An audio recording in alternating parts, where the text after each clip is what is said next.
के समय वाम भाग लेफ्ट हाथ की तरफ एकादशी प्रकट्य स्थल है। हम एकादशी करते हैं महीने में 2 बार, लेकिन एकादशी की आपने मूर्ति कभी नहीं देखी हुई। जैसे राधा कृष्ण का हमने विग्रह पर सामने है ना, ऐसे एकादशी की मूर्ति, उधर एकादशी के प्रकट्य स्थान की गुफा है, भगवान श्री विष्णु की तपोस्थली है। वहां भगवान विष्णु लेटे हुए हैं और उनके हृदय से एकादशी प्रकट हुई है। वो मूर्तिमान रूप में वहां तपस्या कर रहे हैं। वहां एकादशी की मूर्ति स्थापित है जो तपस्या कर रही है, जप कर रही है। वो भगवान श्री विष्णु के हृदय से प्रकट हुई। मूर दैत्य को मारा और भगवान ने उसको वरदान दिया कि जो एकादशी का व्रत करेगा वो मेरी भक्ति को प्राप्त करेगा। तो ये स्थान बद्रिकाश्रम कभी जाओ तो ये एकादशी उद्गम स्थान जरूर देखना। थोड़ा सा ऊपर कोई 50 मीटर चढ़ना पड़ेगा तो एक गुफा है जिसमें भगवान विष्णु से शयन कर रहे हैं। रणछोड़ विष्णु नाम है उसका। वो युद्ध से भाग के वहां जाके सो गए थे। लीला है भगवान की, उनके हृदय से एकादशी का प्रकट हुआ और वहां एकादशी खड़ी है मूर्तिमान और फिर बैठी है, तपस्या कर रही है। तो मूर्ति, जिस एकादशी को कभी हमने मूर्ति नहीं देखी है, वहां एकादशी के प्रकट स्थान पे एकादशी माता की मूर्ति है। ये बहुत बड़ी सौभाग्य की बात है कि निर्जल एकादशी के दिन हम कई बार वहां गए हैं। सबको कहते हैं देख के आओ, हम नहीं चढ़ के जाते हैं ऊपर एकादशी की गुफा देखने। इस बार हम 2 भक्तों ने सहारा दिया, हम चढ़ के ऊपर चले गए और एक 80 साल का महात्मा है, उसके वहाँ सेवा करता है। वो फिर उठ के आया, हमको कहा आप आरती करो इसकी, एकादशी की आरती का प्लेट बना दिया, आरती किया। फिर बैठ के उसने सारी कथा बताई कि भगवान विष्णु कैसे उस असुर के कारण रण छोड़ के भाग गए, यहाँ आके तपस्या की, उनके हृदय से कैसे एकादशी को प्रकट हुआ, एकादशी को क्या क्या वरदान दिया भगवान ने। तो ये भाग्य से इस बात दर्शन हुआ। तो महात्मा लिखता है कि नारद को भक्ति देवी का बहुत सुंदर नवयुवती के रूप में दर्शन हुआ। वहां भक्ति रूप धारण करके एक देवी के रूप में बैठी थी और उसके ही सामने 2 छोटे बालक, लेकिन वृद्ध जैसा उनका रूप, बूढ़े हो गए थे, वो अचेत बेहोश पड़े थे। मूर्ति के रूप में साक्षात भक्ति देवी बैठी थी और 2 बालक जो वृद्ध दिख रहे थे वो उसके सामने पड़े थे। तो देवर्षि नारद ने पूछा कि देवी आप कौन हो? ये 2 आपके सामने बालक वृद्ध अवस्था को प्राप्त हुए कौन है? तो उस देवी ने कहा मैं भक्ति देवी हूं। ये दोनों मेरे पुत्र हैं, ज्ञान और वैराग। मेरा प्रकट्य द्राविड़ देश में हुआ। कर्नाटक में लोगों ने मेरा आदर किया, महाराष्ट्र में मुझे सम्मान मिला, गुजरात में मैं पहुंची तो लोगों ने मेरा सम्मान नहीं किया, मैं जर्जर हो गई। मैं वृंदावन में आई तो मैं तो नवयुवती हो गई, परंतु मेरे दोनों पुत्र वृद्ध पड़े हैं। देवर्षि नारद ने कहा मैं नारायण का शिष्य हूं। मैं जानता हूं भक्ति देवी, भगवान ने मुक्ति आपको दासी के रूप में दे दिया था। जिसको आप चाहो उसको मुक्ति दे सकती हो।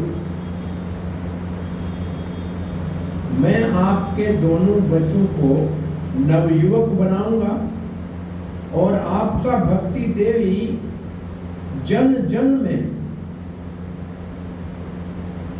कान कान तक प्रचार करने का आपको वचन देते। देवर्षि नारद ने उन बच्चों को हिलाया, गीता का पाठ सुनाया, वेद का पाठ सुनाया। बच्चे आंखें खोल के फिर मूर्छित हो गए। नारद को बहुत आश्चर्य हुआ कि वेद पाठ और गीता से भी ये नवयुवक नहीं हो पाए वृद्ध। तो उसका तात्पर्य ये है, हाथों से हिलाने का अर्थ है कर्म, वेद सुनाने का अर्थ है ज्ञान। तो कलयुग में कर्म और ज्ञान से भक्ति का फल नहीं मिलेगा। ये दोनों कर्म और ज्ञान अपने आप में परिपूर्ण नहीं है, ये भक्ति नहीं दे सकते। भक्ति का फल है कर्म और ज्ञान, फल ही को पुत्र कहते हैं। तो चिंतित नारद सीधा अपने गुरु स्थान पे चला गया, बद्रिकाश्रम। उसको विशाला नगरी कहते हैं क्योंकि वहां बद्री विशाल रहते हैं। ये भारतवर्ष का आराध्य देव है नर नारायण। जो भारतवर्ष जिसमें हम रह रहे हैं, इसका आराध्य देव और धाम और तीर्थ है बद्रिकाश्रम। भगवान नर नारायण जो वहां तपस्या कर रहे हैं, वो आराध्य देव है भारतवर्ष के, और उनकी पूजा देवऋषि नारद करता है। तो देवऋषि नारद वहां जब पहुंचा तो भगवान नारायण ने, जो उनके गुरु हैं, उनके हृदय में कहा कि आपके इस समस्या और चिंता का समाधान किसी संत के मार्गदर्शन से होगा। वहीं नारद जी मुड़े तो सामने उनके बड़े भाई ब्रह्मा जी के मानसिक 4 पुत्र सनकादि कुमार मिले। तो बद्रिक आश्रम में 4 कुमारों के साथ नारद जी का मिलन हुआ। देवऋषि नारद जी को 4 कुमार कहने लगे, ये भक्ति के आचार्य देवऋषि नारद, आप तो सदा प्रसन्न चित्त रहते हैं और सबको भक्ति दे के आनंदित करते हैं। आपके चेहरे के ऊपर चिंता क्यों दिख रही है? तो देवऋषि नारद ने कहा कि सत्य कह रहे हैं आप। मैं चिंतित हूं कि भक्ति को दिए हुए वचन को पूरा नहीं कर पाया। उसके 2 पुत्रों को मैं पुनः जवानी दे नहीं सका। मैंने गीता वेद सब पढ़ के सुनाया उसके कान में। तो हंसने लगे चारों कुमार। कहा, देवऋषि आप अनजान क्यों बन रहे हैं? वेदों का पका हुआ फल श्रीमद् भागवत है, आपने ये क्यों नहीं सुनाई? तो नारद जी कहते, वेद में और भागवत में अंतर ही क्या है? तो 4 कुमार कहते हैं, आम के पेड़ और आम के पके हुए फल में अंतर क्या है? आम का रस आम के पके हुए फल से मिलता है, पेड़ से नहीं मिलता। वेद कल्प वृक्ष है, उसका पका हुआ फल श्रीमद् भागवत है। पेड़ को काटने से आम का रस नहीं मिलेगा, आम के पेड़ को काटने से आम का रस नहीं मिलेगा। दूध तो गाय से मिलता है, लेकिन गर्दन के छुरी चलाने से दूध नहीं, लहू निकलेगा। वो तो दूध तो स्तन से ही निकलेगा, अपने समय के ऊपर निकलेगा। तो आप ऐसे करो देवऋषि नारद, आप चलिए हरिद्वार में सप्त ऋषि आश्रम है, वहां गंगा 7 धाराओं में बह जाती है। वहां आप सबको एकत्रित करो, हम श्रीमद् भागवत की कथा सुनाएंगे। तो महात्म में ये भागवत की कथा सनक आदि ऋषि हरिद्वार में सप्त ऋषि आश्रम के स्थान के ऊपर बैठकर सुनाने जा रहे हैं, जिसका यजमान देव ऋषि नारद है। कथा नारद जी सुन रहे हैं और सब ऋषियों को, साधुओं को, संतों को निमंत्रण दे के बुलाया है। बड़ी सभा लगी है। अभी भागवत कथा का महात्म ही चल रहा था तो एक नवयुवती, नौजवान वहां देवी प्रकट हो गई। पूछने लगी मैं कहां बैठूं? तो सनकादि ऋषि पूछते हैं देवी तुम कौन हो? कहती है मैं भक्ति देवी हूं। और कहां से निकली हो? बोला भागवत से निकली हूं। बोला कहां बैठूं? बोला इन भक्तों के हृदय में बैठो। भक्ति के रहने का स्थान है भक्त के हृदय। अभी भक्ति महारानी बैठी ही थी तब दो नवयुवक आ गए और नृत्य करने लगे, कथा में नाचने लगे। आश्चर्य हुआ, कौन हो आप दो? ज्ञान और वैराग है, भक्ति के पुत्र है, फल है और भागवत से प्रकट हुए। ये ज्ञान सू का ज्ञान नहीं है, भागवत के फल स्वरूप जो भक्ति के ज्ञान है वो तो आनंद में नृत्य करता है, वैराग भी नृत्य कर रहा है क्योंकि भक्ति का फल है। तो जिस उद्देश्य से नारद ने ये कथा कराई थी कि भक्ति पे दिया हुआ वचन पूरा हो, वो तो उसके सामने भक्ति और दोनों ज्ञान और वैराग युवक नवयुवक हो गए। फिर ये 7 दिन की कथा पूरी हुई। व्यासदेव भी प्रकट, सुखदेव महाराज प्रकट हुए, इंद्र आया, अर्जुन आया, बड़ा कीर्तन हुआ। तो ये इस पहली महात्म की कथा का ऐसा वर्णन है पद्म पुराण में।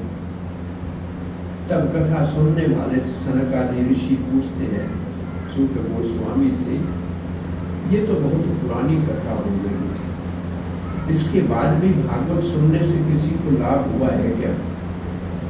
तो उन्होंने एक दूसरी कथा इस महात्म में सुनाई। इस कथा को कहते हैं तुंगभद्रा नदी का तट। तुंगभद्रा नदी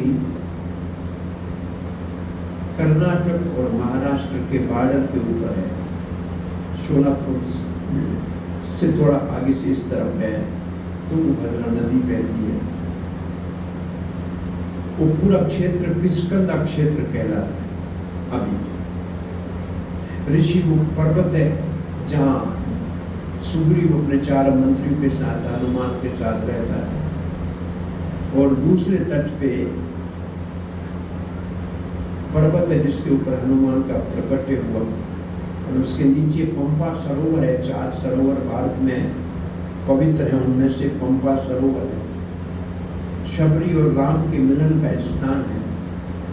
इसका पुराना नाम था तुंगभद्रा नदी के तट के ऊपर एक ब्राह्मण रहता था।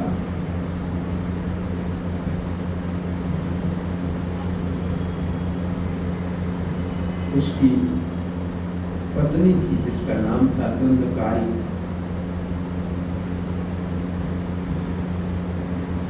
उसको कोई संतान नहीं थी। आत्मदेव ब्राह्मण किसी महात्मा को प्रार्थना करने लगे कि हमारे घर में पुत्र संतान होना चाहिए। तो उस ब्राह्मण संत महात्मा ने एक फल दे दिया कि अपनी पत्नी को खिला देना, संतान हो जाए। ब्राह्मण ने अपनी पत्नी को फल दिया लेकिन वो धुंधली गर्भवती होना ही नहीं चाहती थी। उसने वो फल एक गाय को खिला दिया और अपने पति को मूर्ख बनाने के लिए पेट में कपड़ा डाल के कहा कि मैं गर्भवती हो गई। उसकी एक सहेली गर्भवती थी, उसको कहा कि तुम्हारा जब संतान हो जाए तो मेरे को दे देना। समय आने के ऊपर गाय ने, जिसने फल खाया था महात्मा का दिया हुआ, एक मानव जैसे पुत्र को जन्म दिया जिसके कान बड़े थे, उसका नाम हुआ गोकर्ण। वो बड़ा होके बड़ा विद्वान हुआ। और यहाँ धुंधली की सहेली ने एक बच्चे को जन्म लिया और धुंधली ने कहा मेरा ही ये बच्चा है, मैंने जन्म दिया। और उसका नामकरण उसके पिता ने कहा मेरा नाम आत्मदेव है, इसका नाम ब्रह्मदेव रखते हैं। बोला नहीं, मेरा नाम धुंधली है, इसका नाम धुंधकारी रखेंगे। उसका नाम धुंधकारी हो गया। ये लड़का बड़ा होके बड़ा बदमाश हुआ, अपने घर का सारा धन लुटा दिया, अपने पिता को बड़ा कष्ट दिया। पिताजी गोकर्ण के कहने के ऊपर 10वें स्कंद भागवत का पाठ करने के लिए वन में चले गए। इसने वैश्याओं से विवाह किया, राजा के घर से चोरी करके आया। वैश्याओं ने कहा कहीं हमको कल राजा पकड़ ले, इसको मार दिया और मार के इसको जमीन में गाड़ दिया धुंधकारी। गोकर्ण घर में आया तो उसको प्रेत दिखाई दिया घर में। तो कौन हो? तो तेरा भाई हूं, मैं धुंधकारी हूं। गोकर्ण ने कहा मैं तो सारे पितरों का पिंडदान गया में करके आया हूं, अभी तो आपका मुक्ति हो जाना चाहिए। बोला नहीं, मैं बड़ा पापी हूं, अपराधी हूं, मैं पिता का माता का बड़ा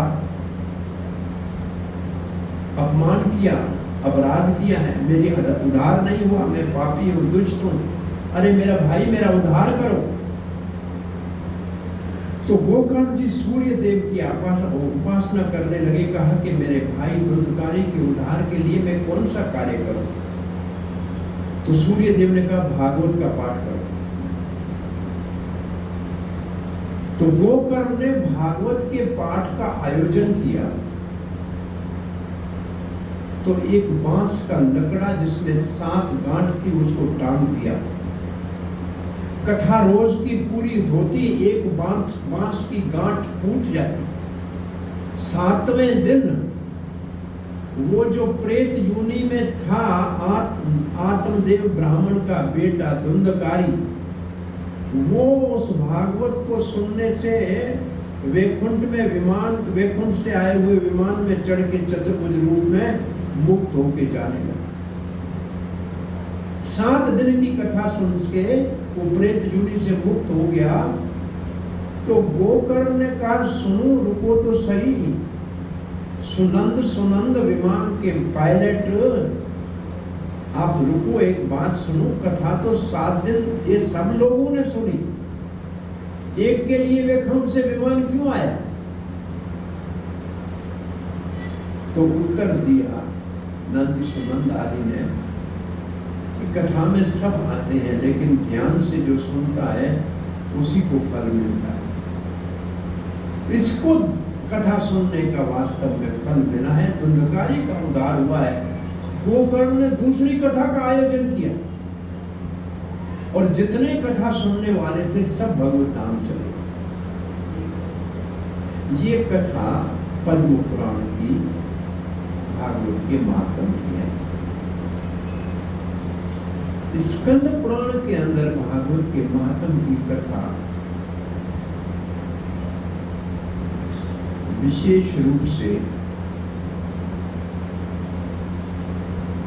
भगवान श्री कृष्ण द्वारका से जब अपने धाम चले गए, 125 साल इस धरती के ऊपर अपने धर्म की स्थापना का कार्य पूर्ण करके, तो भगवान की रानियां अर्जुन के साथ द्वारका से आके वृंदावन में रहने लगी। तो भगवान के रानियों में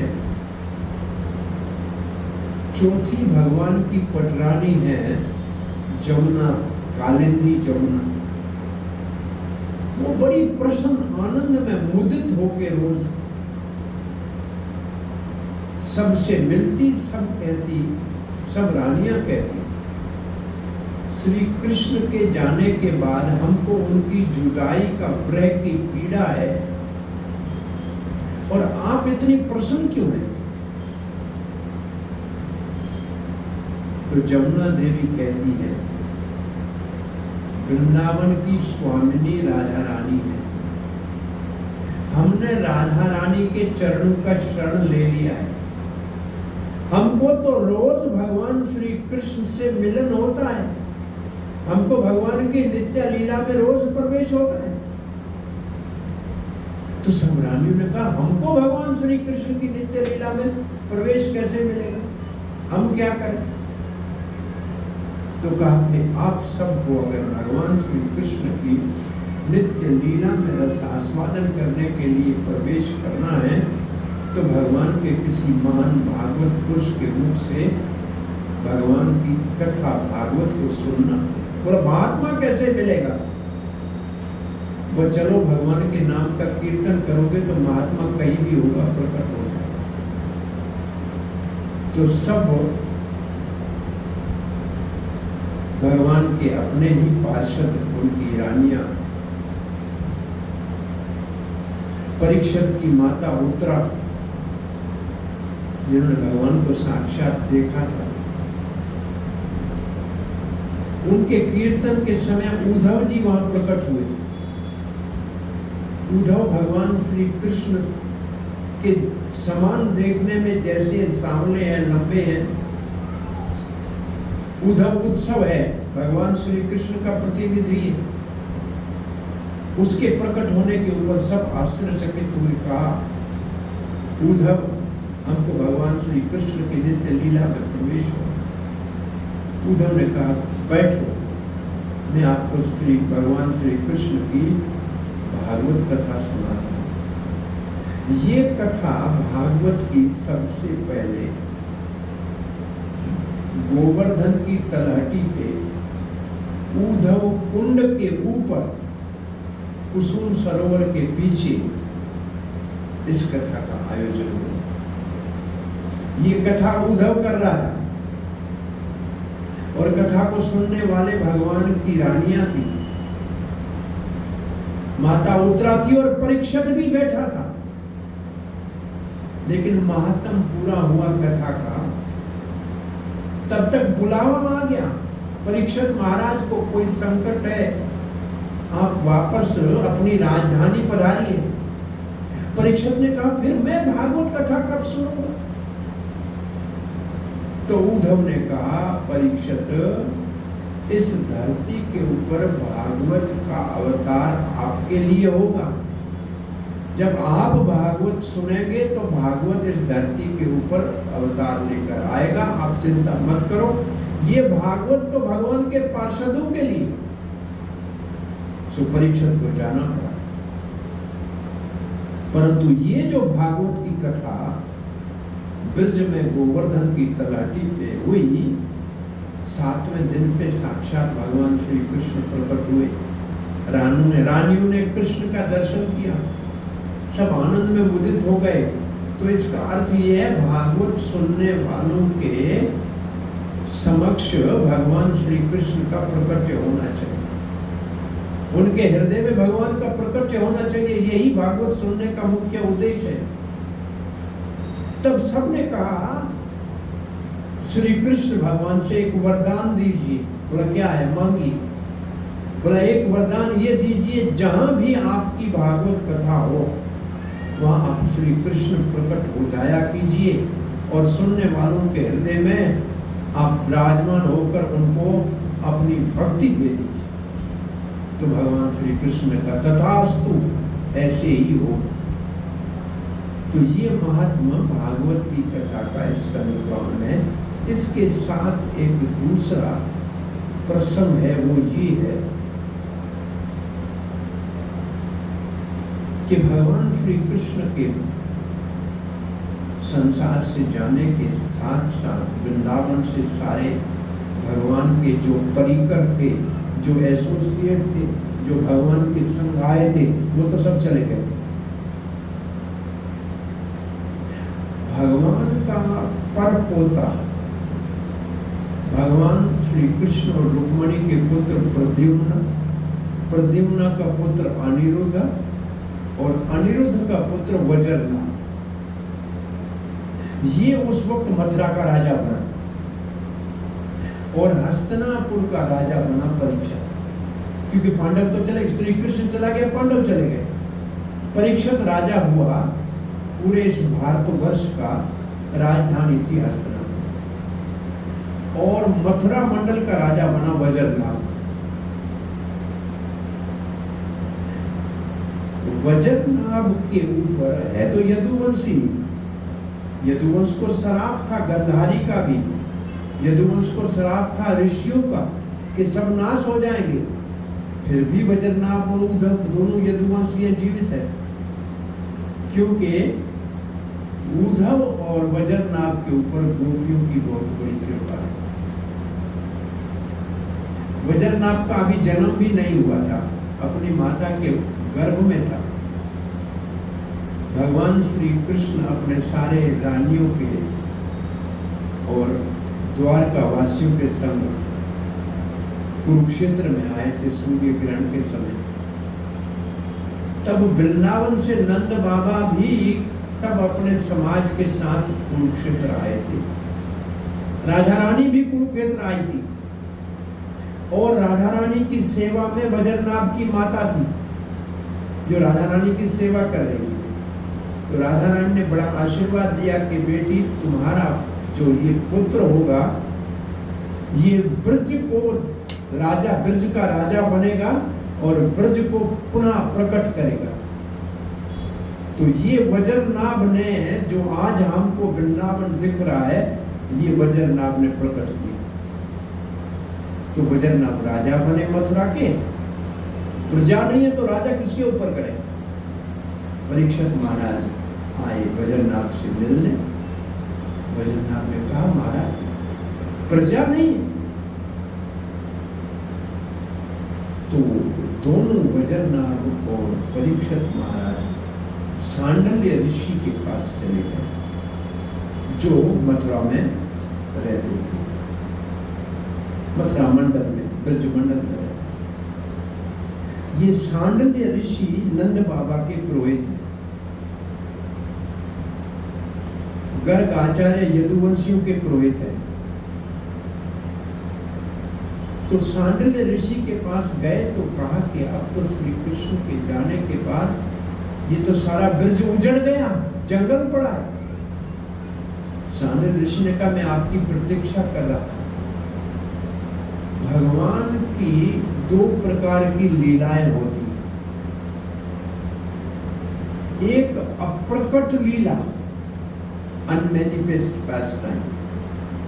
अप्रकट लीला वो नित्य है, वो वास्तविक है, वो आज भी हो रही है। और दूसरा भगवान की लीला को कहते हैं प्रकट लीला। उसमें भगवान का अवतार होता है, वो अवतार काल की लीला होती है और वो व्यवहारिक लीला होती है, वास्तविक नहीं, वो व्यवहारिक है, वो थोड़े समय के लिए होती है। तो अब 125 साल में से मात्र 11 वर्ष भगवान श्री कृष्ण ब्रज में रहे, फिर मथुरा चले गए, फिर द्वारका चले गए।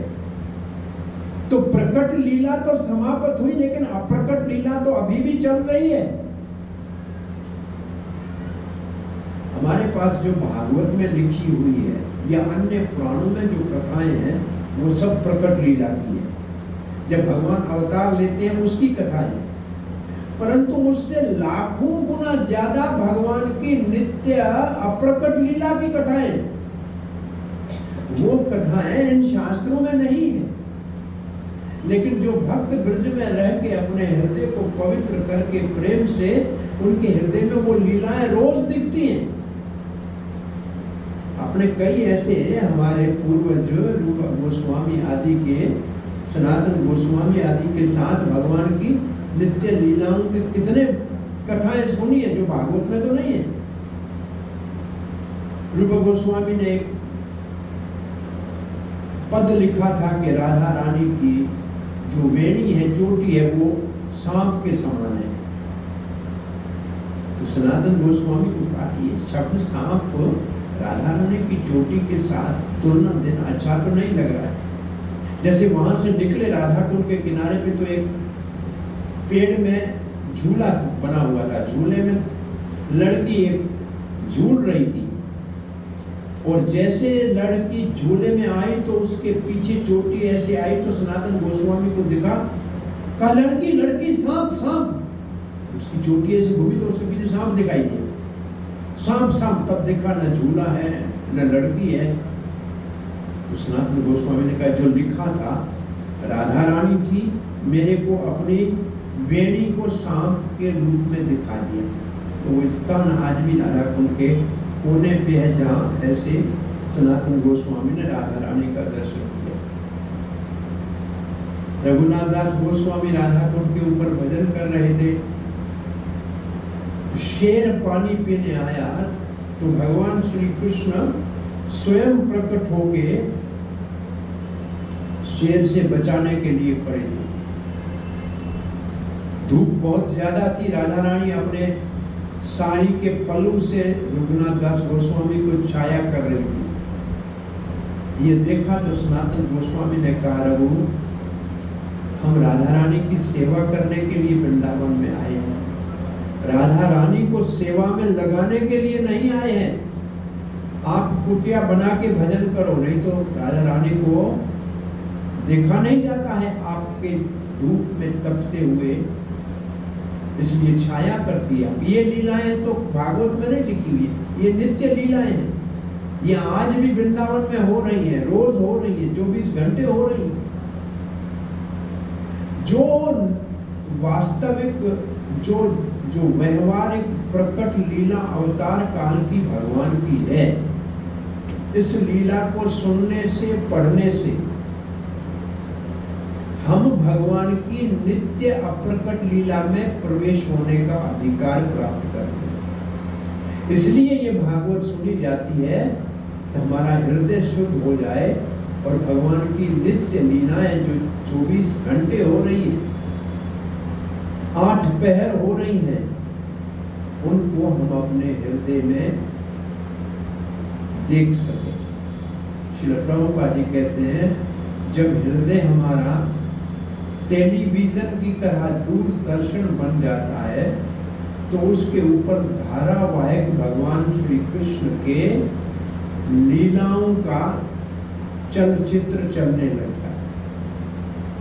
हम आंखें बंद करते हैं तो भगवान की लीलाएं अंदर धारावाहिक चलने शुरू हो जाती, और यही इस भागवत सुनने का मुख्य उद्देश्य है। तो फिर सांडिल्य ऋषि ने कहा वज्रनाभ, भगवान की जो प्रकट अवतार काल की लीला के जो तीर्थ स्थान है उन सबको आप प्रकट करो। तो परीक्षित महाराज ने बहुत से सेठों को और काम करने वालों को मथुरा में भेजा, और फिर भगवान के लीला स्थल जैसे राधा कुंड, श्याम कुंड, ये जितने भी लीला के स्थान भगवान के जो मुख्य 7 मंदिर, राधा गोविंद देव जी का मंदिर जो वृंदावन में योगपीठ पे है, राधा मदन मोहन जी का मंदिर, राधा गोपीनाथ का मंदिर, ये सब विग्रह वज्रनाभ ने स्थापित किए। बड़े बड़े मंदिर बनाए, सरोवर बनाए, कुंड बनाए, और ऐसे वृंदावन जो अप्रकट हो गया था भगवान श्री कृष्ण के जाने के उपरांत, उसको वज्रनाभ ने पुनः प्रकट किया। ये वृंदावन फिर अप्रकट हो गया। 500 साल पहले चैतन्य महाप्रभु जब आए तब वृंदावन एक जंगल था, कोई मंदिर नहीं था, कोई सरोवर नहीं था, शिकार करते थे मुगल जाके बहुत बड़ा मथुरा मंडल ने भी बाहर से आक्रांतों का संकट सहा है।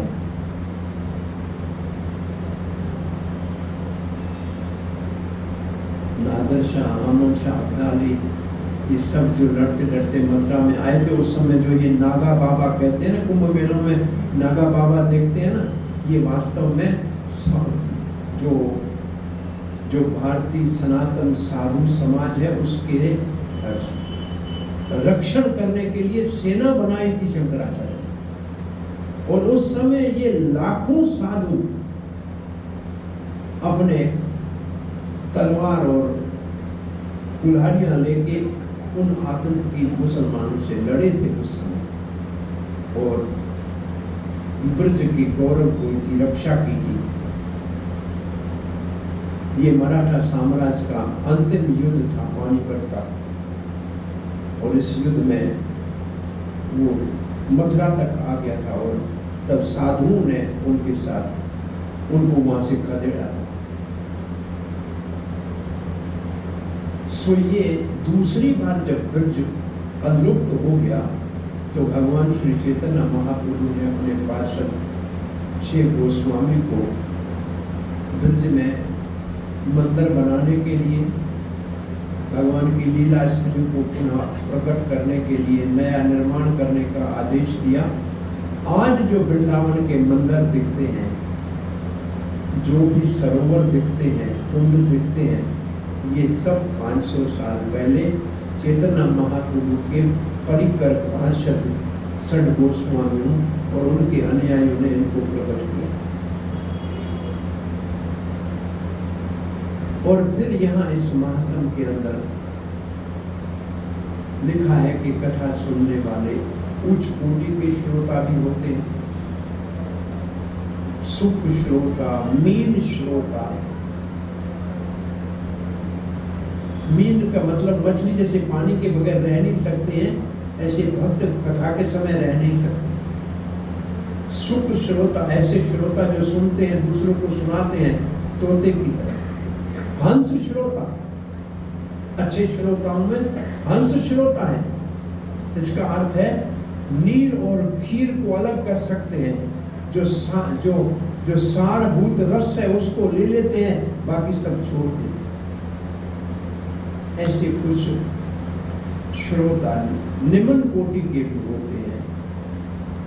उसमें बैल श्रोता है।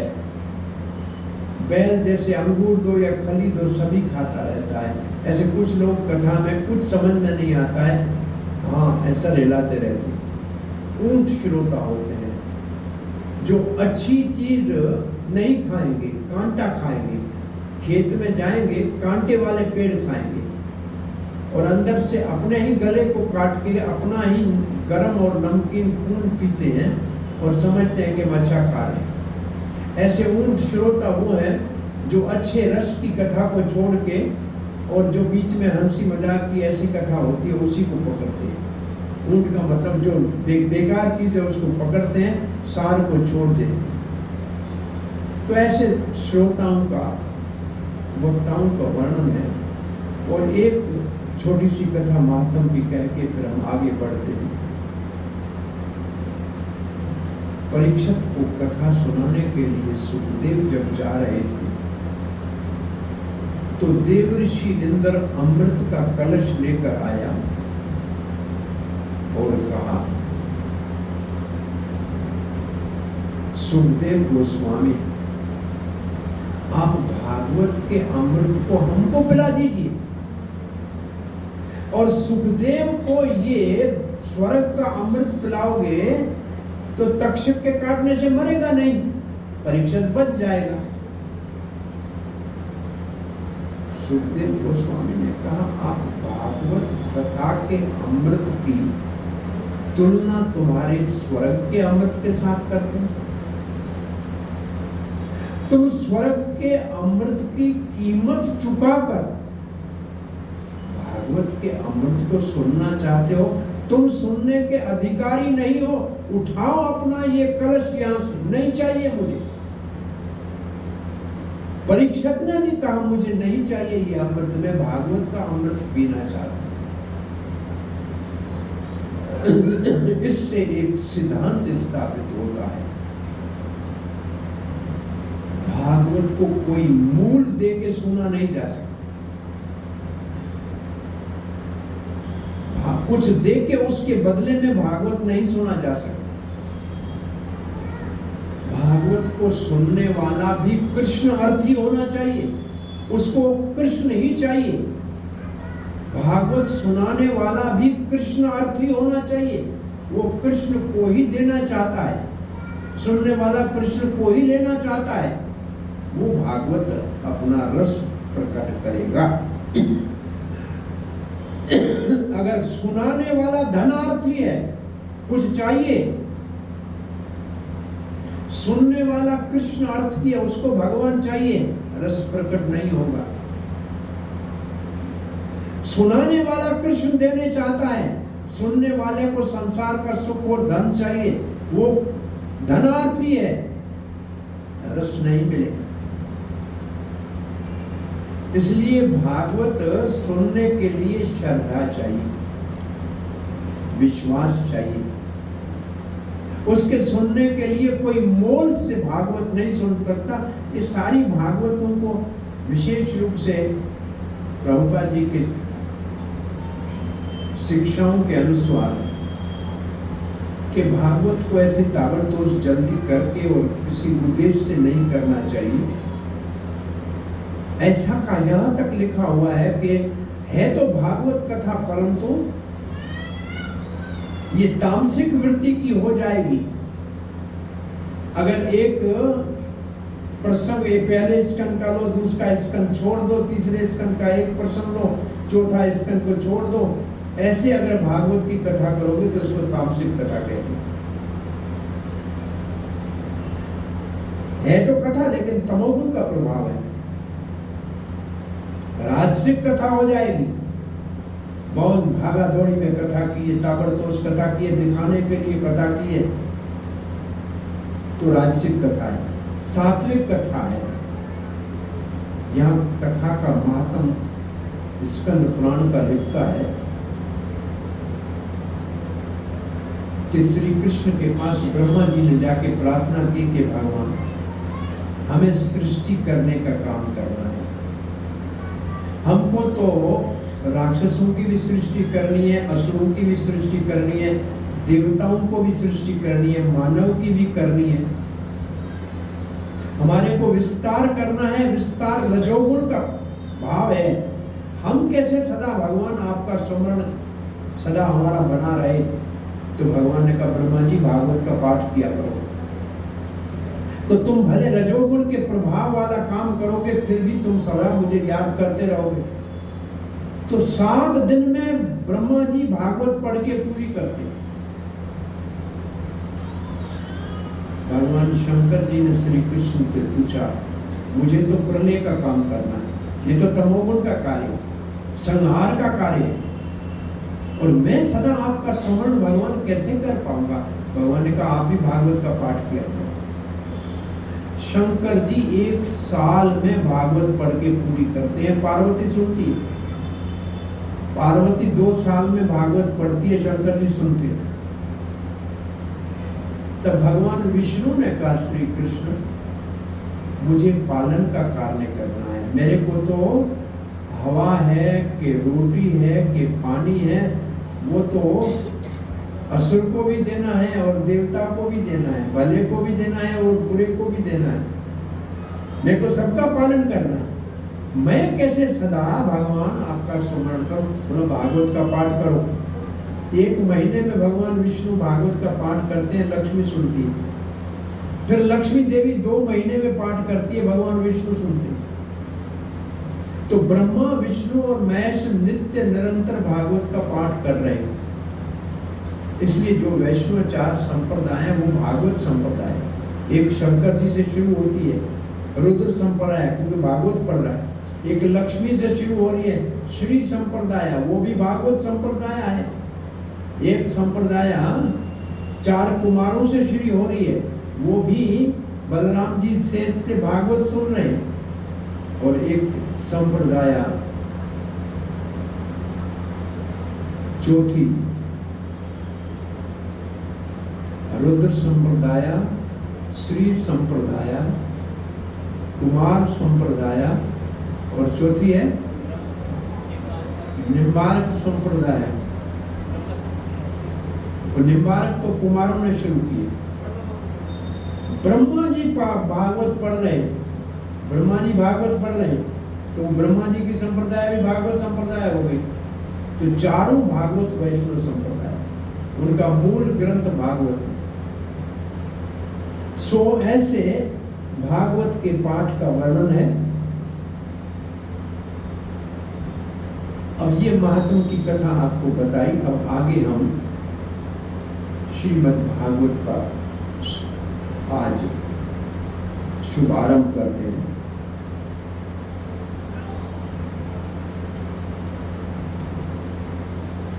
श्रीमद् भागवत महापुराण के पहले स्कंद में 19 अध्याय हैं। पहले 3 श्लोक में मंगलाचरण है, फिर 6 प्रश्न पूछे हैं नैमिषारण्य के ऋषियों ने, और 6 प्रश्नों के उत्तर में पूरा भागवत है। भगवान 6 गुण संपन्न है। भगवान में 6 गुण परिपूर्ण होते हैं, उसको कहते हैं भगवान।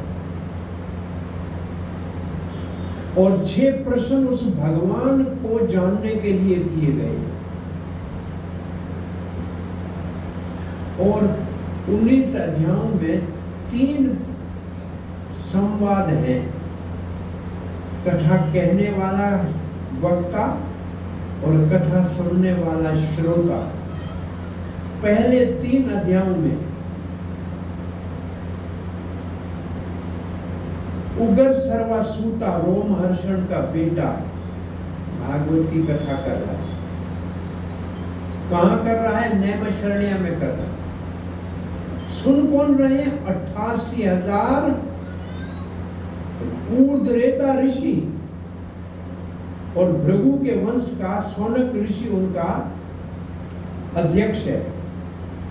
तो सुनने वाले बड़े ऋषि हैं, सुनाने वाला सूत गोस्वामी है। उद्देश्य क्या है? 6 प्रश्नों का उत्तर, जिज्ञासा। भगवान प्राप्त करने उद्देश्य नहीं है। ये पहला प्रकरण 3 अध्याय का। दूसरा संवाद 3 अध्यायों में नारद व्यास संवाद। देवऋषि नारद बोल रहे हैं, जो भगवान के अवतार हैं। व्यास देव सुन रहे हैं, वो भी भगवान के अवतार हैं। वहां भी उद्देश्य वेदों का विस्तार करने के उपरांत भी व्यास देव की असंतुष्टि है, और देवऋषि नारद उनको भागवत को प्रकट करके संतुष्ट होने का मार्ग बता रहे हैं। वहां भी भगवान प्राप्ति उद्देश्य नहीं। शेष 13 अध्याय, उसमें से 12 अध्यायों में भागवत के सुनने का जो आचार्य है, जो प्रमाण है भागवत का श्रोता, परीक्षित महाराज मुख्य श्रोता, उसके 3 पीढ़ियों के माता और पिता का वर्णन है। जिस कुल में 3 पीढ़ियां भगवान की प्रेममयी भक्ति करते हैं, उनके घर में परीक्षित जैसा पुत्र उत्पन्न होता है, जिसके लिए भागवत का अवतार होता है। तो सुनने वाले की महानता उनके 3 कुलों की भक्ति से दर्शाई गई, बताई गई है, दिखाई गई। और एक अध्याय में भागवत का वक्ता, बोलने वाला, कीर्तन का आचार्य सुखदेव गोस्वामी का आगमन है। ये पहले स्कंद का सारांश है। तो पहले स्कंद के पहले 3 श्लोकों में मंगलाचरण है। मंगलाचरण है त्रिविध प्रकार। 3 बातें होती है मंगलाचरण में। इष्ट प्रार्थना, विषय वस्तु का निर्देश और आशीर्वाद। मंगलाचरण का अर्थ होता है किसी कार्य को निर्विघ्न समाप्त करने के लिए प्रार्थना। कोई भी कार्य करें उसके अंदर कोई रुकावट नहीं आए, निर्विघ्न समाप्त हो, उसको कहते हैं मंगलाचरण। और मंगलाचरण में 3 बातें होती हैं। इष्ट को प्रार्थना, अपना आराध्य देव जो इष्ट है उसको प्रार्थना। दूसरा होता है विषय वस्तु का निर्देश, इसमें क्या मैं कहने जा रहा हूं, क्या लिखने जा रहा हूं, इसका सब्जेक्ट मैटर क्या है, विषय वस्तु का निर्देश। और तीसरा होता है आशीर्वाद, सुनने वालों को, सुनाने वालों को क्या लाभ होगा, उसके ऊपर क्या कृपा होगी, आशीर्वाद। तो पहला श्लोक है इष्ट वंदना। इष्ट वंदना मतलब पहले श्लोक में व्यास देव अपने आराध्य देव भगवान को प्रार्थना कर रहे हैं। और इष्ट वंदना में भी भगवान के जो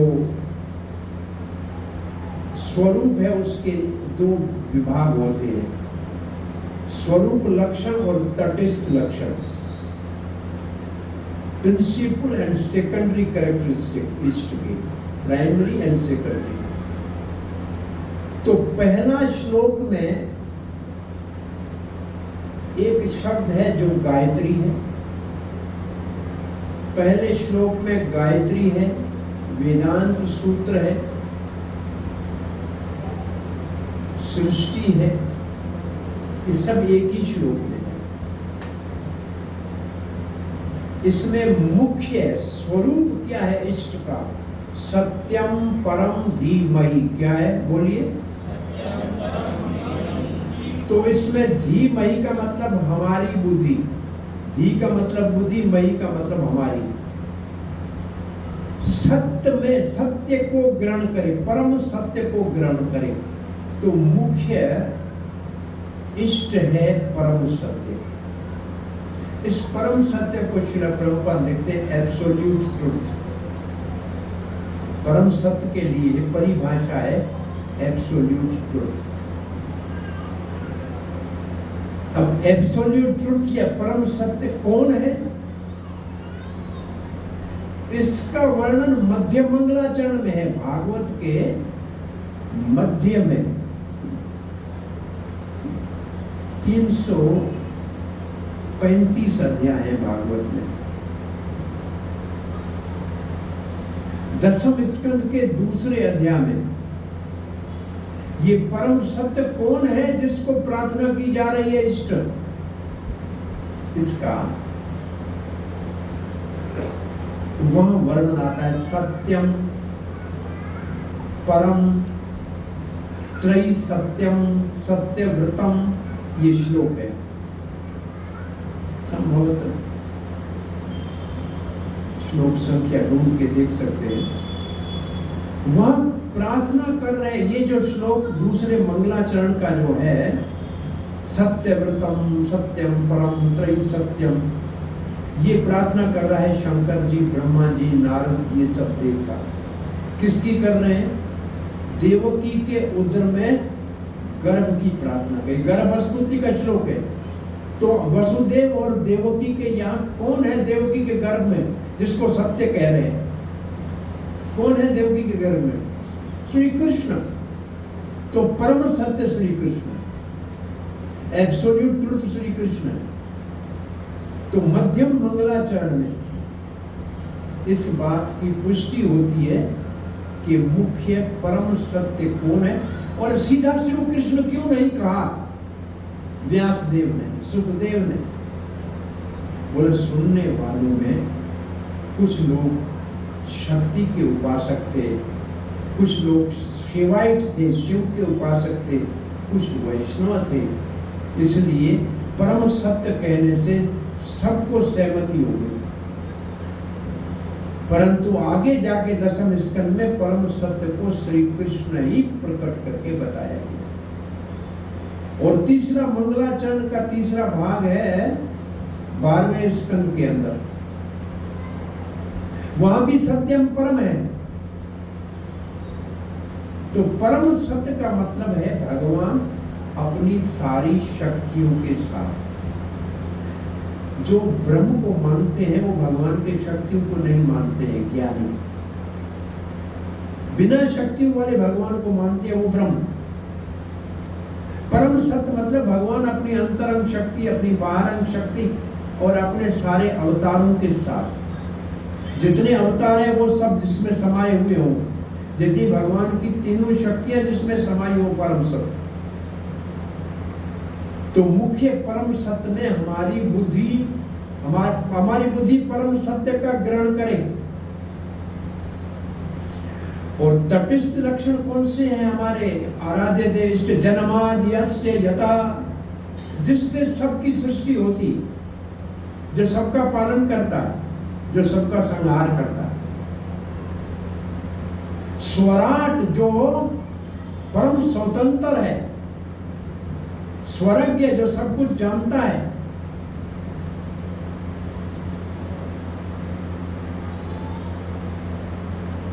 तो पहला श्लोक है, उसमें स्वरूप और तटस्थ लक्षण के साथ इष्ट प्रार्थना की गई।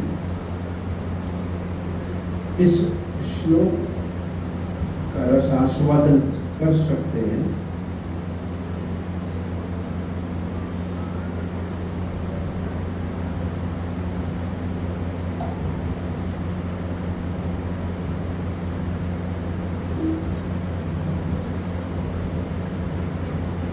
हरे कृष्णा कृष्णा कृष्णा हरे हरे, हरे राम राम राम हरे हरे, हरे कृष्णा कृष्णा कृष्णा हरे हरे, हरे राम राम राम हरे हरे।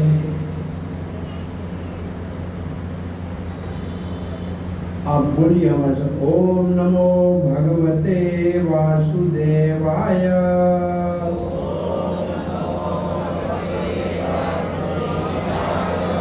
जन्मादि अस्य यतो अनव्यात् इतरतश्च अर्थेषु अभिज्ञस्वरा तेन ब्रह्म हृदये यादि कवये मोहयन्ति यत सूरयः तेजो वारी मृदाम् यथा विनमयो यत्र त्रिसर्गो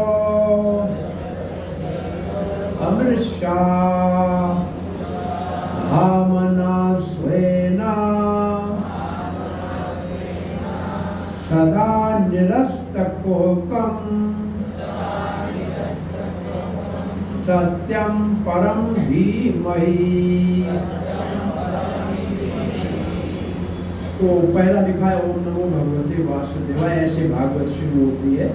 ये आराध्य देव ओम नमो भगवते वासुदेवाय वास्तव में बलराम जी को प्रार्थना है, जो वासुदेव के यहाँ पुत्र के रूप में प्रकट हुए हैं, जो आदि गुरु हैं, उसको प्रार्थना है वास्तव में। श्री कृष्ण भी वासुदेवाय है, लेकिन बलराम जी मुख्य रूप से उसी की कृपा से, गुरु की कृपा से भगवान मिलता है, तो वो आदि आचार्य है। जन्मादि अस्य का मतलब है, इसके अर्थ तो बहुत अच्छे आचार्य ने किए। जन्मादि अस्य का अर्थ है भगवान श्री कृष्ण जन्म से ही जो राधा रानी के संग में ब्रज में लीला कर रहे हैं, उसका एक अर्थ ये भी। लेकिन सामान्य अर्थ है जो सृष्टि करते हैं, पालन करते हैं, संहार करते हैं। वो कैसे हैं? अभिज्ञ हैं, सब कुछ जानते हैं, स्वराट है। उसको उन्होंने, उस भगवान ने ब्रह्मा जी को सृष्टि करते। तेने ब्रह्मा हृदय, आदि कवि है। ब्रह्मा के हृदय में जो आदि कवि है, इस वेदों का सार दे दिया। भगवान ने ब्रह्मा को वेदों का ज्ञान दिया। मोहयंती यत सूर्य है, सूर्य कहते देवताओं को, जहां देवता भी भ्रमित हो जाते हैं। कैसे? तेजोवादी मृदाम यथा, जैसे गर्मी में दूर रेत पानी जैसे दिखता है, मृग तृष्णा जैसे होती है, ऐसे लोग भगवान की माया के कारण मोहित हो जाते हैं। यत्र त्रिसर्गो अमृषा, जहां प्रकृति के 3 गुणों के कारण सब दिखता है, असली नहीं दिखता है, असली ढका हुआ है, नकली दिखता है। माया का मतलब असली को ढक देना, नकली को दिखा देना। ये त्रिसर्गों का मतलब माया, जो 3 गुणों की है। माया के 2 काम होते हैं। एक काम होता है आवरण आत्मिक, जो असली चीज है उसको ढक देना। दूसरा होता है विक्षेप, जो नहीं है वो दिखा देना। इसका एक बहुत सरल उदाहरण है, ये जो सिनेमा हॉल में पिक्चर चलती है ना, तो लोग देखने जाते हैं ना, तो अकेले तो नहीं जाते हैं, अपने किसी प्रेम करने वाले मित्र के साथ जाते हैं, अपनी पत्नी के साथ जाते हैं, अपने सच्चे संबंधी सहयोगियों के साथ जाते हैं ना। जब सिनेमा हॉल भर जाता है तो पहला काम क्या करते हैं? अंदर लाइट बंद कर देते हैं, अंधेरा हो जाता है। जो आपके साथ जाता है वो आपको दिखने में नहीं आता है, यही होता है ना। फिर सामने जो बड़ा स्क्रीन है उसके ऊपर एक फिल्म चालू होती है, वो असली नहीं है, उसमें मरने वाला मरता नहीं है, उसमें रोने वाला रोता नहीं है, वो तो दिखता ऐसे है, लेकिन हम रोने वाले के साथ रोते हैं, हंसने वाले के साथ हंसते हैं। हम उसमें इतने तन्मय हो जाते हैं कि इसको भूल जाते हैं जो असली हमारे साथ आया है। ये हमको नहीं दिखता है, वो फिल्म हमको दिखती है। उसके अंदर पैसा कमाने वाला है, वो पैसा कमा रहा है, अभिनेता अभिनेत्री, लेकिन हम उनके साथ तन्मय होके रोते रहते हैं, अरे ये हो गया, वो मर गया। कोई नहीं मरता। ऐसे माया हमारे साथ आए हुए भगवान जो हमारे हृदय में बैठे हैं, परमात्मा, उसको ढक दिया। दुनिया के पर्दे के ऊपर 100 साल एक बहुत बड़ी फिल्म चला दी। ये तुम्हारा घर है, ये तुम्हारा दुकान है, ये तुम्हारा मकान है, ये तुम्हारी गाड़ी है, ये तुम्हारा परिवार है, ये इसमें हम इतने फंसे हैं, कभी रो रहे हैं, कभी हंस रहे हैं। और जब पर्दा गिरेगा, मृत्यु होगी, तो इनमें से तो एक काम नहीं आएगा, काम तो वही आएगा जो हमारे साथ आया था। आप जब फिल्म खत्म होती है तो पर्दे के ऊपर वाला कोई आपके साथ नहीं आता है, वो जो साथ जाता है वही बाहर आता है आपके साथ। तो ये माया हमको सिखा रही है कि आप जिसको दुनिया में पकड़ने का प्रयास कर रहे हो वो आपके साथ जा नहीं सकता, और जो आपके साथ सदा रहता है उसको आप याद नहीं भी करो तो भी वो आपको छोड़ेगा नहीं।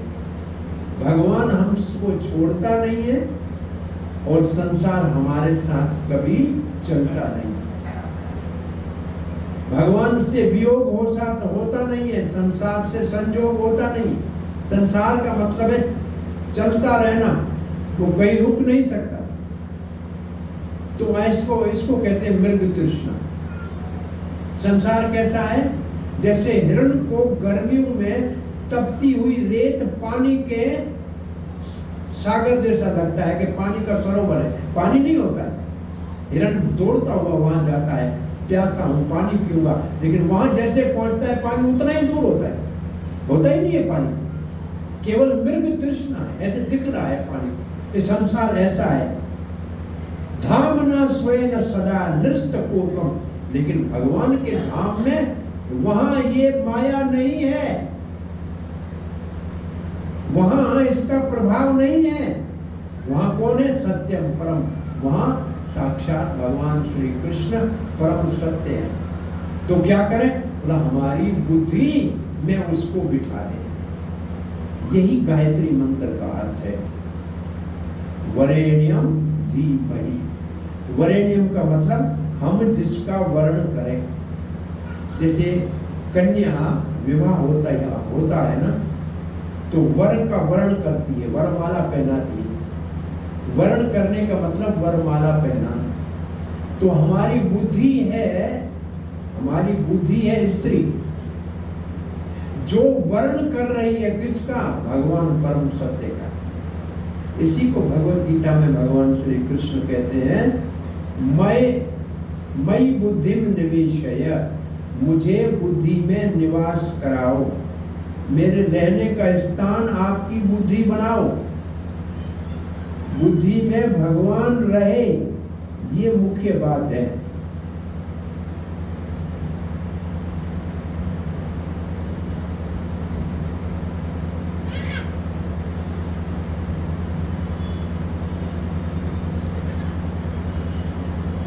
हरे कृष्ण। तो ये परम सत्य जो है, इसकी परिभाषा ये है। तो सत्यम परम का अर्थ समझ में आया?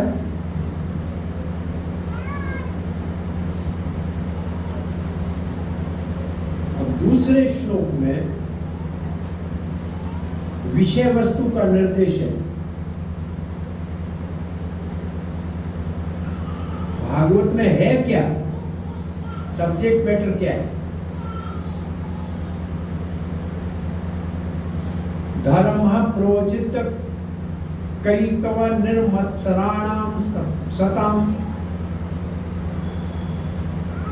भागवत का विषय वस्तु है, इसके अंदर कोई भी धोखा देने वाला चीटिंग रिलीजन नहीं है, उसको निकाल के बाहर कर दिया है।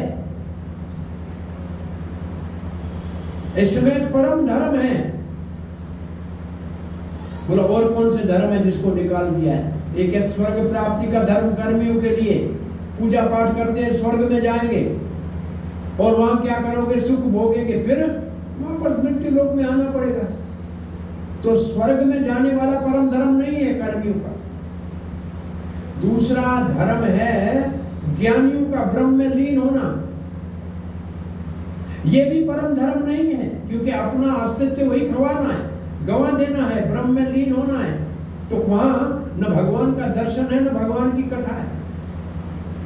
तीसरा धर्म है भगवान के धाम में जाना, 4 प्रकार की मुक्ति प्राप्त करना, सालोक्य, सारूप्य, सारिष्टि, सामीप्य, वैकुंठ में जाना। ये भी परम धर्म नहीं है। अच्छा है। परम धर्म क्या है? भगवत प्रेम, भगवान से प्रेम हो जाना, भगवान का पार्षद बनना, भगवान का सानिध्य प्राप्त करना, ये परम धर्म है। जैसे गोपियां श्री कृष्ण से प्रेम करती है, वो परम धर्म। तो भागवत का विषय वस्तु है परम धर्म। इसके अंदर वो धोखा देने वाले स्वर्ग आदि वाले धर्म को बाहर निकाल दिया है, धर्म अर्थ काम मोक्ष को बाहर कर दिया है। निर्मत्सर, ये उनके लिए धर्म है जिनके हृदय में किसी के लिए द्वेष नहीं है, ईर्ष्या नहीं है, जलन नहीं है, जिसका हृदय 100% पवित्र है। प्रभुपाद लिखते हैं निर्मत्सराणाम सताम, वो भक्त जिनके हृदय में मत्सर नहीं है, दूसरों के लिए द्वेष नहीं है, ईर्ष्या नहीं है, केवल भगवत प्रेम है, वो परम धर्म।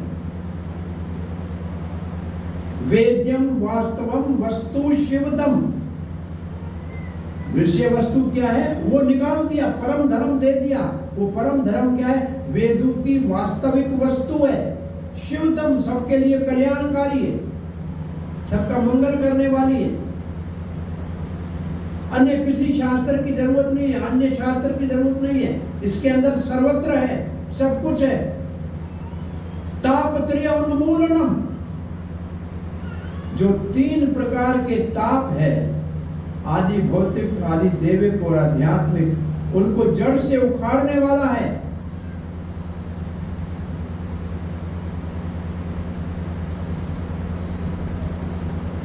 और फिर लिखा है, ये आशीर्वाद भी है,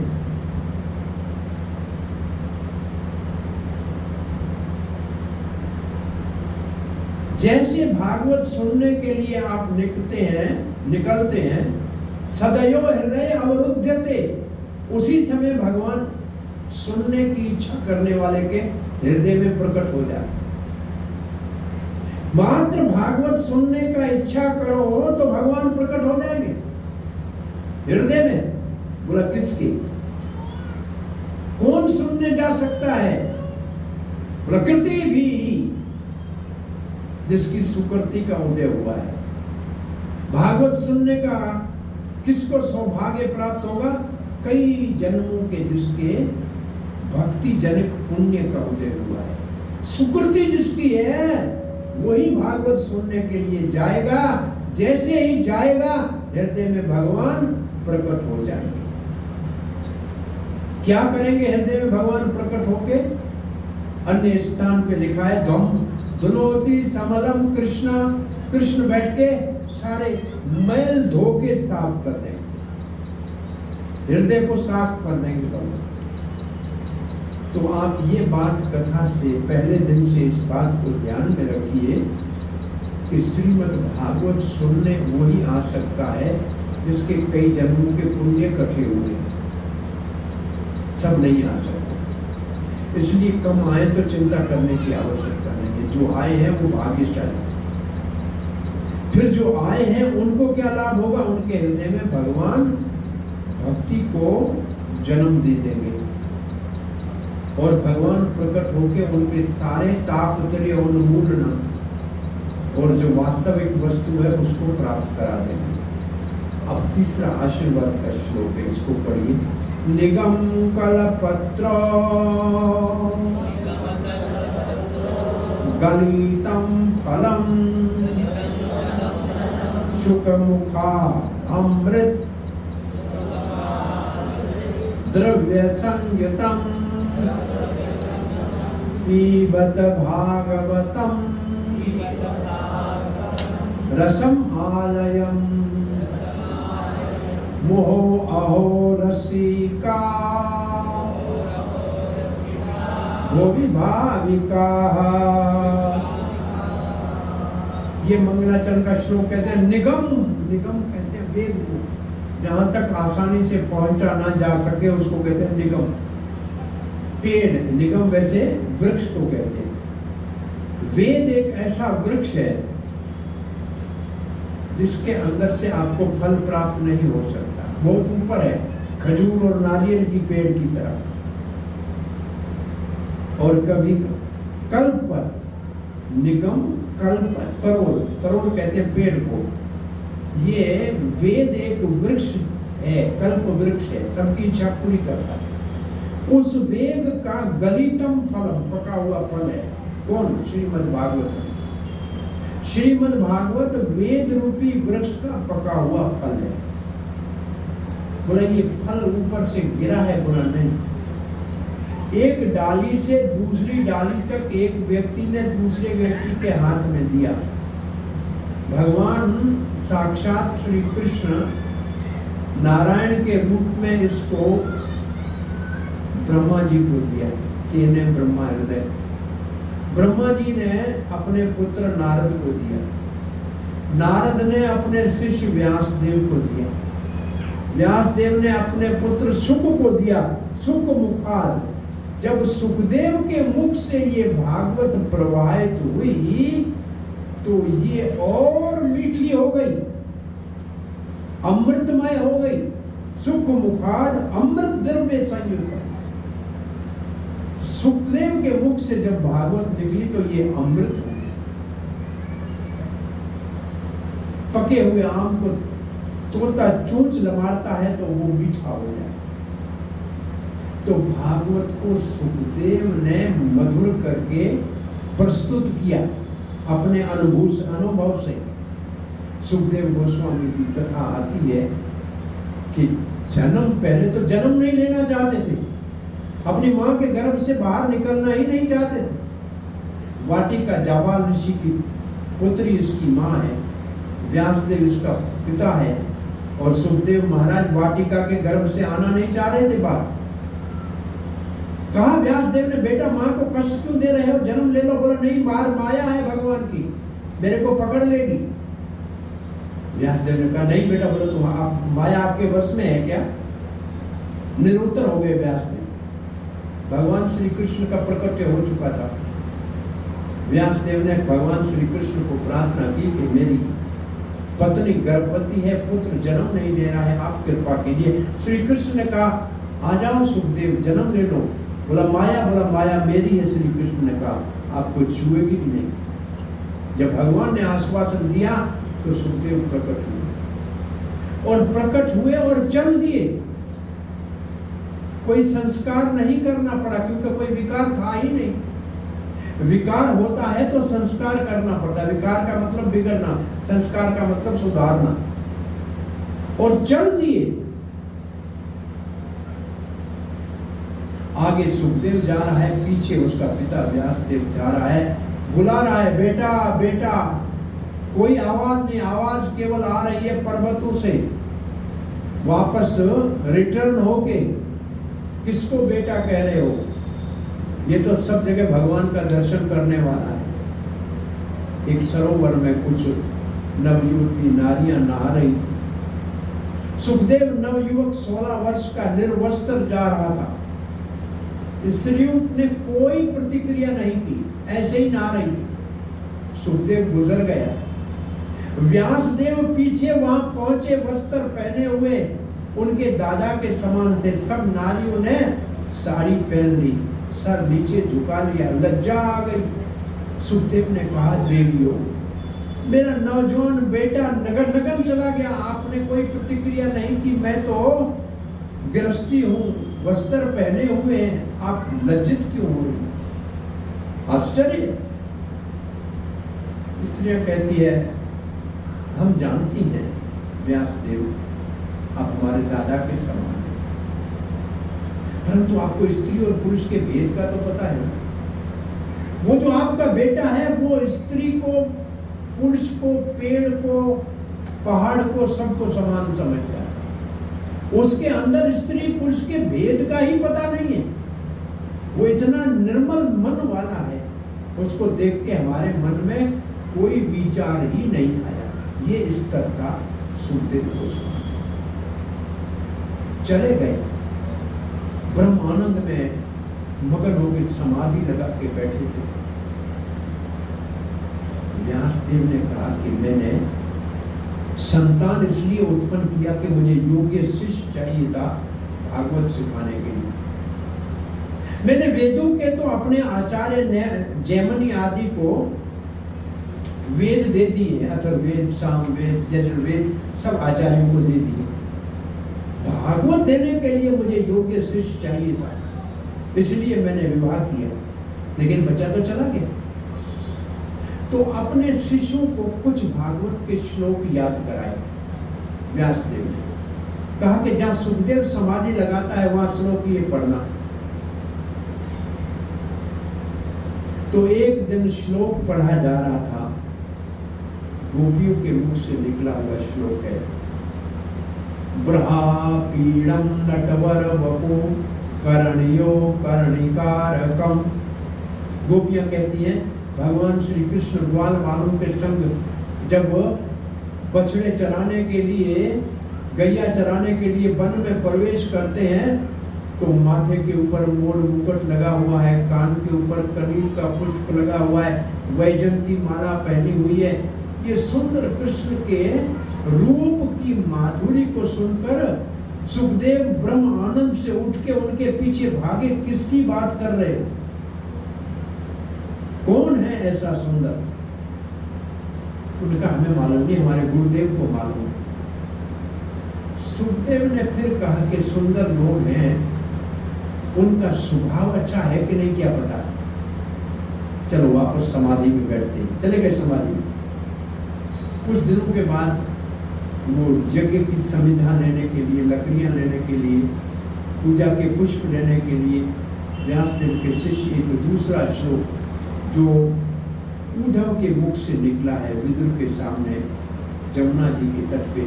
अहि बकी काल कूटम स्तन जगन्य। पूतना बकासुर की बहन अपने स्तन पे ऊपर कालकूट विष लगा के कृष्ण को मारने के लिए आई थी, लेकिन भगवान ने उसको धात्री गति दे दी, दूध पिलाने वाली माता का स्थान दे दिया। किम दयालु परम, इससे बड़ा कौन दयालु हो सकता है? तब तो सुखदेव ने कहा केवल सुंदर नहीं है, दयालु भी है। कौन है पता लगाते हैं। शिशु ने कहा कि हमारे गुरुदेव के पास चलो, और सुखदेव वापस व्यासदेव के पास आ गए और व्यासदेव से 18,000 श्लोक भागवत के पाठ किए, पढ़े।